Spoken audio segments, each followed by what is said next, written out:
दिव्यां परां सुधवलारुणचक्रताप्तां मूलादिबिन्दुपरिपूर्णकलात्मरूपां स्थित्यात्मिकां सरधनुश्रेणिपाशहस्तां श्रीचक्रतां परिणतां सततं नमामि। ओम ह्रीं श्रीं श्री परदेवतायै नमः। भूपुस्त्रिवित्तकमथेन्दुकलारविन्दम् अष्टारकञ्चमनुकोणमथोदशारं दिक्कोणकञ्च गजकोणमथ त्रिकोणं वन्दे च बिन्दुसहितं परयन्त्रराजम्। ओम ह्रीं श्रीं श्री परयन्त्रराजाय नमः। ओम ह्रीं श्रीं श्री परयन्त्रराज श्रीपादुकां पूजयामि तर्पयामि नमस्करोमि। ओम नमः श्री गुरवे शिवाय। ओम नमः श्री परदेवतायै। ओम नमः संवित् स्वरूपिण्यै। सो फ्रेंड्स, श्री चक्रार्चन के क्रम में हम लोग अब तृतीय आवरण के अर्चन का प्रैक्टिकल डिमॉन्स्ट्रेशन देखेंगे। इस तृतीय आवरण में भी 16 नित्य शक्तियों की चर्चा की गई है ना। तो कला जिनसे उद्भूत होती है वो शक्ति है। शक्ति से ही जो है ये कलाएं उद्भूत होती हैं, शक्ति का अंश है। तो उन 16 शक्तियों की, जिनसे कि 16 कलाएं ऊपर जो है हम लोगों ने जिनकी चर्चा किया, अब उनके मूल में हम 16 शक्तियों का अर्चन करेंगे तृतीय आवरण में। तृतीय आवरणम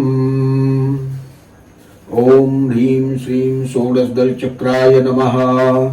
ओम ह्रीं श्रीं कामाकर्षणी नित्य शक्तये नमः।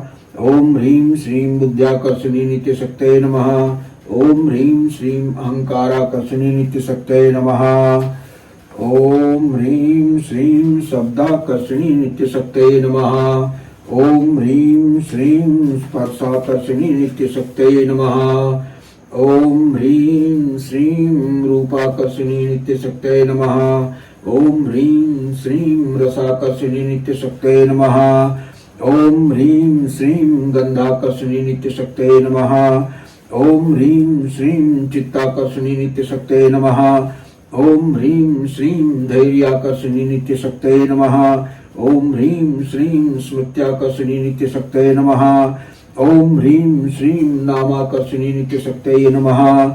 ओम ह्रीं श्रीं बीजाकर्षणी नित्य शक्तये नमः। ओम ह्रीं श्रीं आत्माकर्षणी नित्य शक्तये नमः।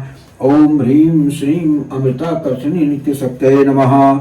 ओम ह्रीं श्रीं शरीराकर्षणी नित्य शक्तये नमः।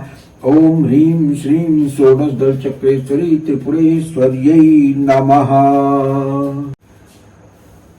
ये छोटा सा आवरण था, तो मैं सोच रहा हूं कि इसी के साथ चतुर्थ आवरण भी हम लोग कर लेते हैं तो ठीक रहेगा। चतुर्थावरणम ओम ह्रीं श्रीं अष्टदल चक्राय नमः। ओम ह्रीं श्रीं अनंग कुसुमा देव्यै नमः। ओम ह्रीं श्रीं अनंग मेखला देव्यै नमः। ओम ह्रीं श्रीं अनंग मदना देव्यै नमः। ओम ह्रीं श्रीं अनंग मदनातुरा देव्यै नमः। ओम ह्रीं श्रीं अनंग रेखा देव्यै नमः। ओम ह्रीं श्रीं अनंग वेगिनी देव्यै नमः। ओम ह्रीं श्रीं अनंगांकुशा देव्यै नमः। ओम ह्रीं श्रीं अनंगमालिनी देव्यै नमः। ओम ह्रीं श्रीं अष्टदल चक्रेश्वरी त्रिपुर सुंदर्यै नमः। तो ये हो गया चतुर्थ आवरण। चतुर्थ आवरण में अनंग कुसुमा, अनंग मेखला, अनंग मदना, अनंग मदनातुरा, अनंग रेखा, अनंग वेगिनी, अनंगांकुशा, अनंग मालिनी, इन 8 शक्तियों की चर्चा है।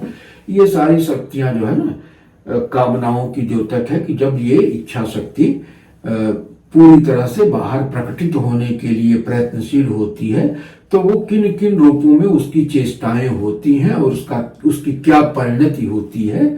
तो ये कामनाओं के विकास की ही अवस्था है। मूल कामना जो है वो एक को हम बहुत श्यामी की है, उसी के तहत सारी प्रक्रिया, सृष्टि प्रक्रिया चल रही है। तो भौतिक रूप में सत्ता को प्रकटित होने के लिए उनमें जो तीव्रता आती है, वस्तुनिष्ठता आ जाती है, तो उस सूरत में इन अष्ट शक्तियों का जो है वहां प्रादुर्भाव होता है और इनका क्रियाकलाप शुरू होता है। ये हम लोग जो है हर प्राणी के अंदर जो है इन शक्तियों का विकास देख सकते हैं, समझ सकते हैं। तो सृष्टि प्रक्रिया में संकेत के रूप में ये बताया गया है कि वो सारी शक्तियां जो है अव्यक्त रूप में निहित रहती हैं और आवश्यकता पड़ने पर वो व्यक्त होती हैं और अपना कार्य व्यापार संभाल लेती हैं।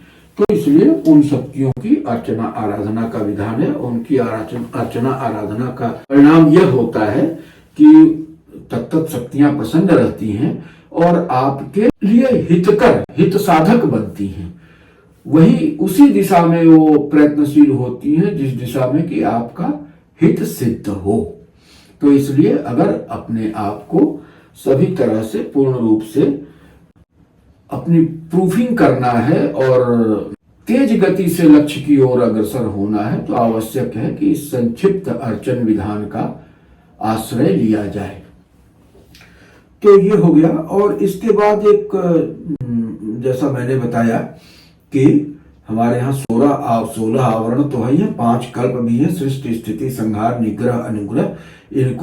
इन 5 व्यापारों को संपादित करने के लिए 5 कल्प हैं और हर कल्प के अंतर्गत कुछ आवरण है जिनमें कि और उनका विभागीकरण हो जाता है उनकी क्रियाओं का। इतनी सी बात है। तो ये प्रथम कल्प है और प्रथम कल्प के अंदर सृष्टि का कार्य आता है। तो प्रथम कल्प में भी जो है वो थोड़ा सा समझ लेते हैं कि वो कौन कौन सी शक्तियां हैं जो इन चारों आवरणों की शक्तियों को नियंत्रित करती हैं और सृष्टि कार्य का संपादन करती हैं।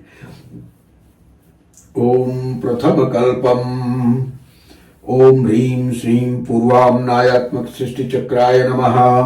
ओम ह्रीं श्रीं पूर्वाम्नायात्मक सृष्टि चक्रेश्वर्यै पूर्णेश्वर्यै नमः। ओम ह्रीं श्रीं सृष्टि सत्ता रूपिणी कामेश्वर्यै नमः। ओम ह्रीं श्रीं सृष्टिकर्त्री कामेश्वराय नमः।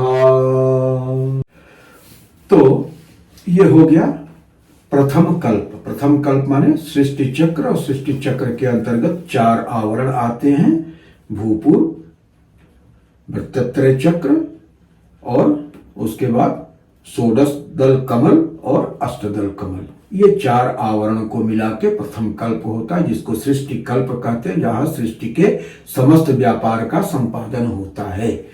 तो सृष्टि कल्प का अर्चन आज हम लोगों ने कर लिया है और इसके बाद अब हम लोग जो है आगे चल के अन्य आवरणों का और कल्पों का अर्चन प्रैक्टिकल रूप में करके उसका अनुभव प्राप्त करेंगे।